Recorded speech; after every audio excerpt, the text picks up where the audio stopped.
This is into this. I mean, I don't want to give some of these people too much time.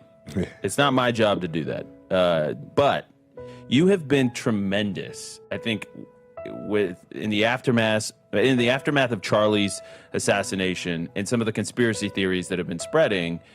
You have been tremendous in just adding a voice of common sense, I would say, because you were an officer. Mm-hmm. You had investigated crime scenes. You've investigated murders. You've been the first guy on a scene that has to make sense of what's just happened. And I think you have brought so much, just I would say it's common sense, but really just wisdom and kind of a calm, steady voice. And I think more people need to know about your videos. I think more people need to be watching you on YouTube, because it's weird when you're in this situation and you talk to people that actually know what they're talking about, or that were there, or that all of our friends were there. Yeah. But then so you have the firsthand accounts, then you actually have, there's a legal team that's coordinating with the authorities, and you see it all, and then you see what people are saying online. You're like, well, that's not true. That's not true. That's not true. That's not true.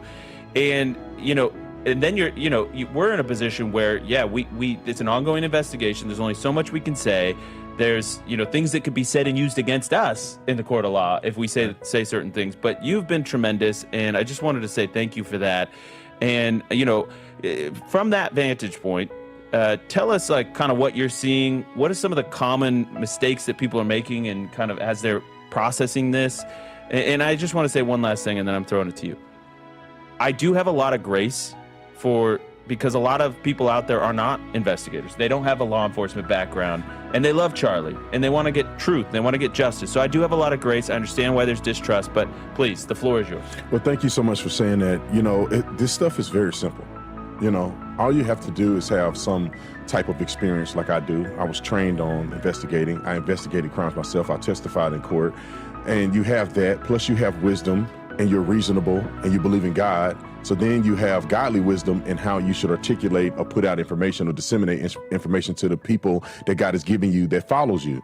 And like you said, Andrew, I understand that people are hurting and people are looking for answers and people don't know what they're talking about a lot of the times, and they're doing it in good faith, but they're just lost. It's like almost every police shooting that I cover. A lot of people don't understand use of force policy. They don't understand the law. They don't understand how the law is prosecuted. And so they are off on it, even though they have good intentions. Now, there's a difference between someone who's off on it in good faith with good intentions versus someone who know better and just out there spewing hatred and stupidity because they want to get clicks and subscribers and make money off of it. That is the difference. That is the difference between the anger point for me, is that if somebody just don't know, I get it. I mean, people don't understand investigations, but then people who should know better that's saying it is the ones that bother me the most. This stuff is very simple. You're like, if you really want to know what's going on in the case as a civilian person, right? We don't have access to records that they've submitted to court. We don't have text messages. We haven't, none of these people that are out here talking has interviewed anybody, witnesses, suspects, parents. They have no evidence. They didn't look at forensics, so they have no idea what they're talking about. However, if you, as a civilian person, if you want to know or get a synopsis of what could happen and what evidence they may have, read the affidavit. Read the probable cause statement that was submitted to court. When you write a probable cause statement as a law enforcement agency, you cannot lie or deceive or put information in that's not true. Because when you get to trial and they have the initial hearing, if you don't have evidence to what you've said, which you've sworn under penalty of perjury, that is true, your case is completely thrown out. And you cannot convince me somebody like Kesh Patel and those guys are willing to throw away their entire career and legacy to botch the most important case of our lifetime. It just wouldn't happen.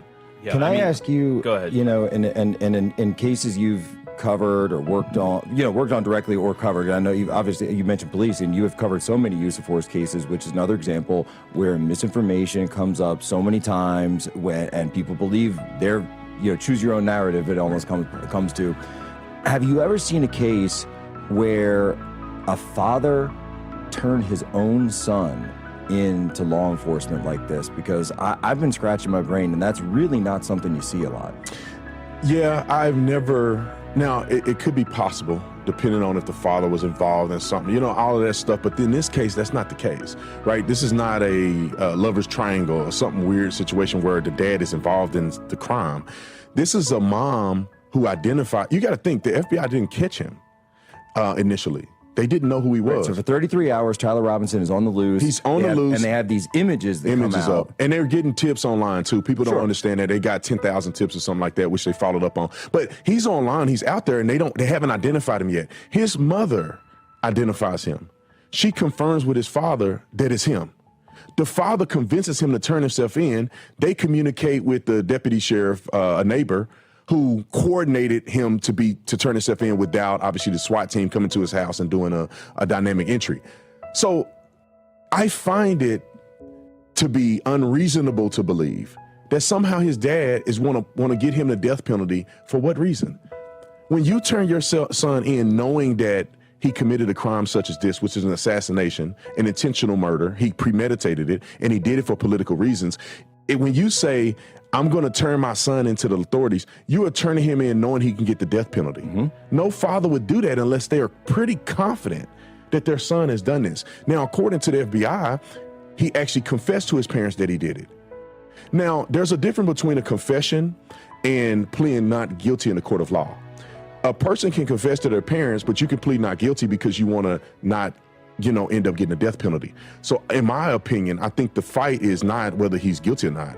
The fight is to try to not allow him to get the death penalty, which is why they didn't want the cameras in the court, which is why they wanted to dress in plain clothes. You're making way too much sense. And by the way, you're making way too much sense. Brandon Tatum, stop making so much sense. It's in addition to that, we have that Discord chat that came out where he said, I don't have it in front of me, but it's something to the extent of, hey guys, I don't know if you saw the news, but it was me in Utah.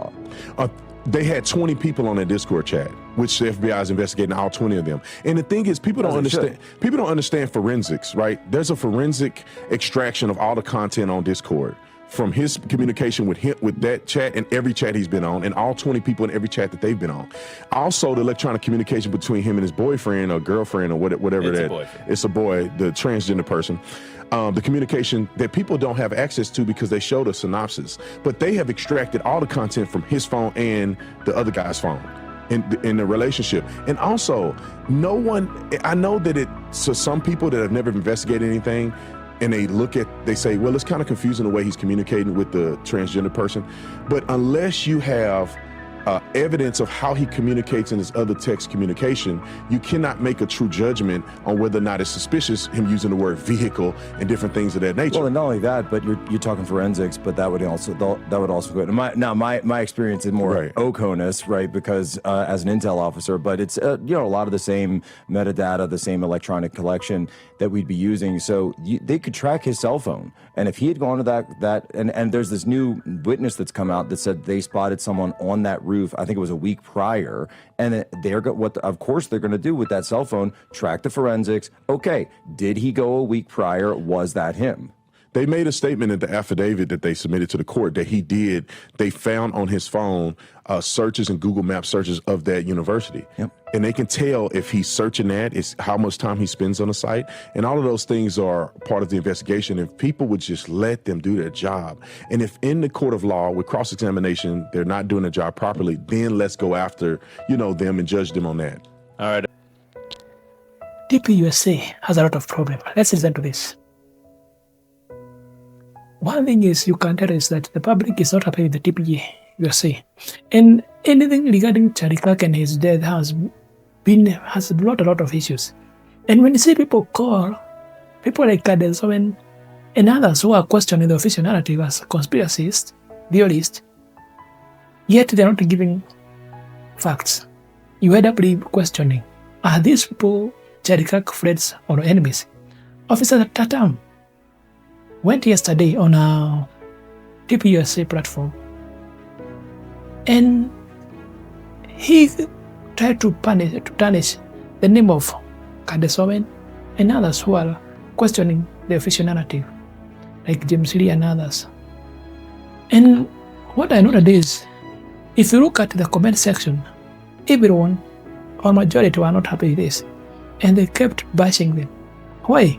because people can see the official narrative is a big scam, and people can tell that TPUSA is not sincere regarding on this matter. They are always trying to, anytime they make a video, trying to defend the official narrative, it goes worse. I think someone will have to sit down with them and tell them the PR is not working, the official narrative is not working. We better go silent if we cannot seek justice or question the official narrative we have today. And when you see people like this on the comment section, there's one thing that is evident. TPUSA is on its deathbed. People are not happy, and official narrative, if it's not handled well, I believe this is the end of TPUSA, and whoever thought that you could take over this platform after Charlie Kirk and spread the lies they want to spread, it will be so hard for this. And you can tell from the recent videos they have made trying to defend the official narrative.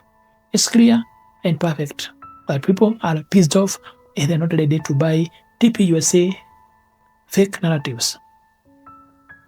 Evident. So, what do you think about this in the comment section? Let's meet in there. Let me know what you think. I'm James. Next video tupatane.